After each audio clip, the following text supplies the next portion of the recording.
What if there was a secret room hidden beneath the feet of millions of people?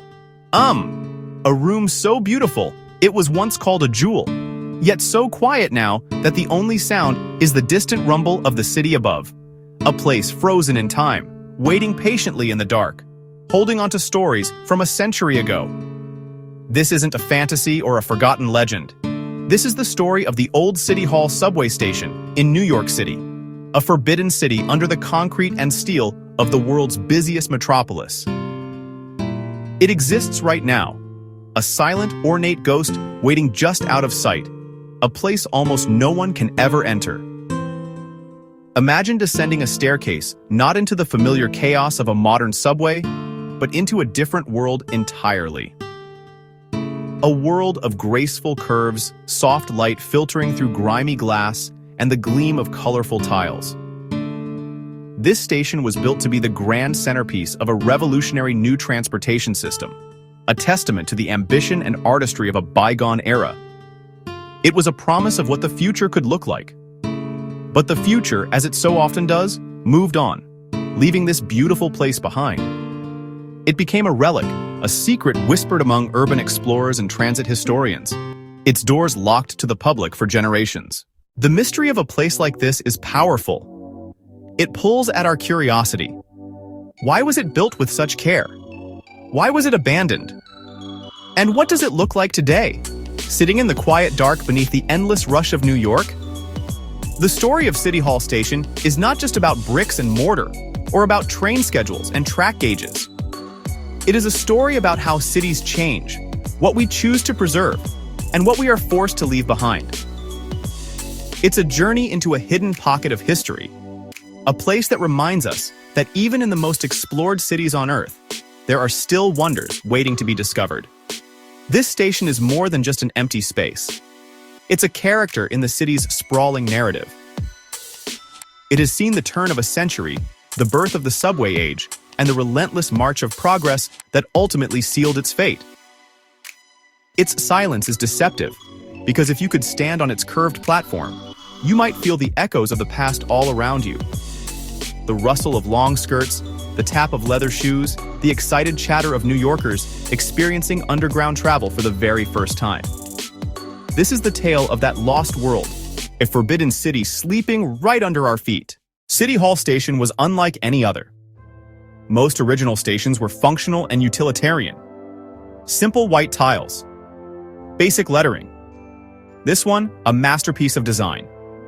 Entire station built on a dramatic, sweeping curve. Not just aesthetics, practical necessity. Southern Terminus trains made a tight loop to reverse direction, head back uptown. Curve defined the station. Graceful, flowing quality felt like a grand ballroom. Platform itself, an elegant arc following the track.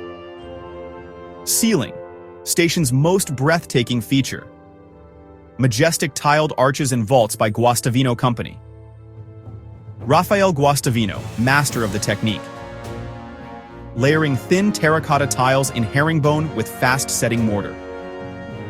Result, incredibly strong and fireproof, stunningly beautiful. Interlocking patterns, cream, green. Brown tiles formed a warm canopy, contrast with dark tunnels.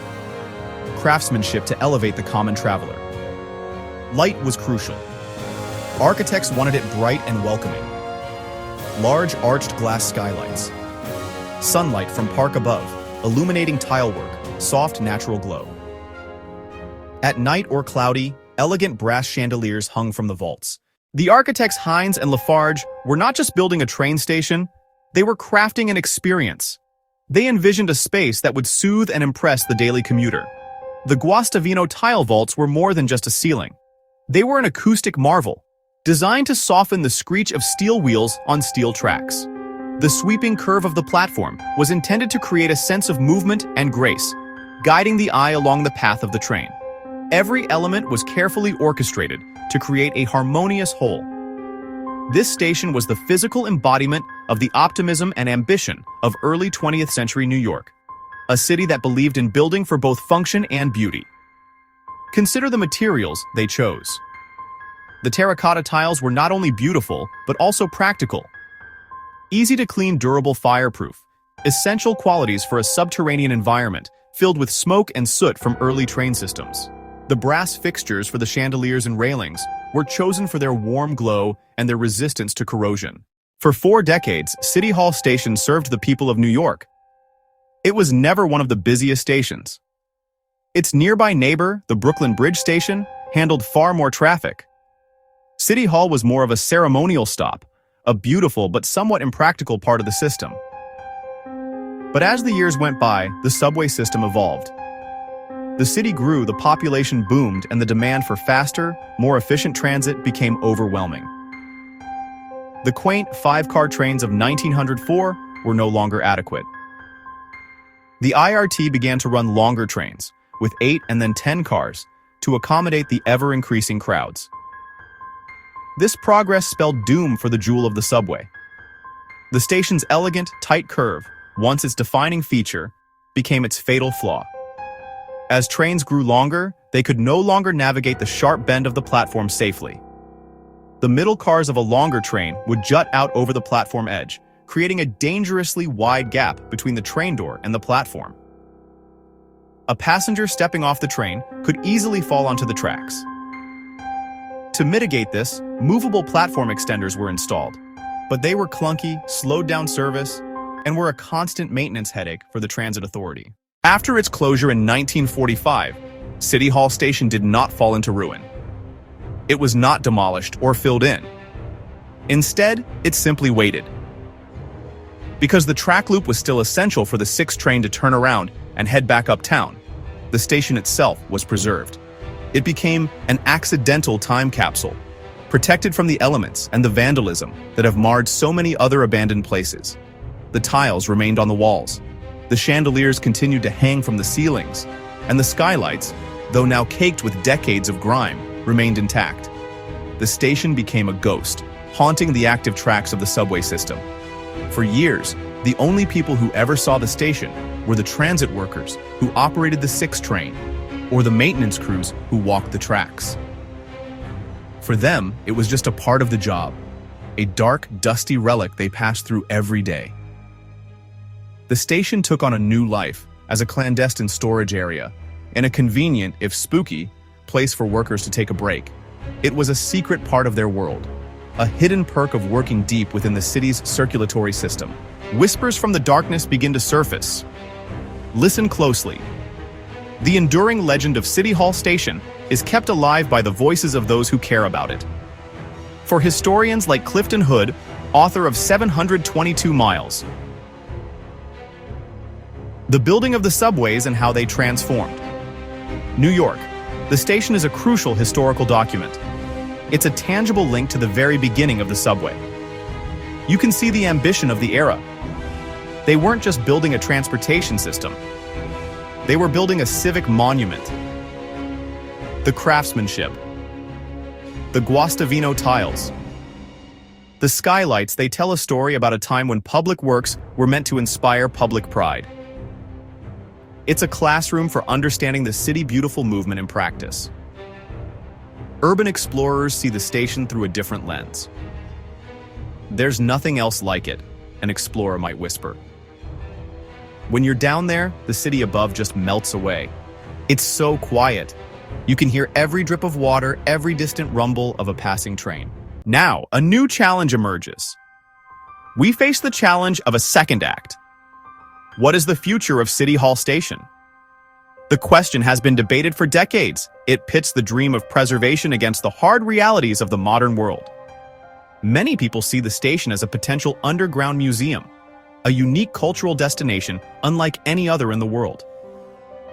Imagine it, a beautifully restored space where visitors could walk the curved platform, learn about the birth of the subway, admire the stunning architecture up close. It could host historical exhibits, art installations, small concerts. Its perfect acoustics finally put to use once again. This vision would transform a forgotten relic into a vibrant public asset. However, the obstacles to reopening the station in any capacity are immense, and the biggest one is money. The cost of bringing the station up to modern safety and accessibility codes would be astronomical. It would require the installation of new emergency exits ventilation systems, fire suppression equipment. To comply with the Americans with Disabilities Act, elevators would need to be installed, a complex and expensive undertaking in such a historic and constrained space. Meanwhile, guardians of the forgotten step forward. The story of City Hall Station is not just about a place. It's about the people who have become its unofficial guardians. These are the individuals and groups who have worked to keep its memory from fading. The New York Transit Museum stands at the forefront of this effort, archiving historical photographs, blueprints, documents. They serve as the station's memory bank. Their exclusive tours, though rare, bridge past and possible future, letting a new generation experience its magic firsthand and become preservation advocates. Historians and writers piece together its narrative. Through books, articles, documentaries, they share the station with a global audience. They dig through city archives, interview retired transit workers, study old maps. Their work turns an abandoned space into a character in NYC's story. They give context to the beauty, explain the social and technological forces that made and then abandoned the station. And now, one last question. A question lingers in the silence. So the old City Hall Station waits. It rests in the dark, a silent cathedral of transit, its future as uncertain as its past is glorious. It is a place of contradictions, a public work of art that the public cannot see, a busy transit loop that is perpetually empty, a pristine relic in the heart of a city defined by relentless change. It reminds us that progress is not a straight line. Sometimes, in our rush to build a bigger, faster future, we leave behind things of incredible beauty. The station is a monument to a different set of priorities, a different idea of what a city could be. Its story forces us to think about what we value. Do we preserve places like this simply because they are beautiful? Or must they serve a practical, profitable purpose to justify their existence? What beautiful, forgotten place in your own world is waiting for its story to be told?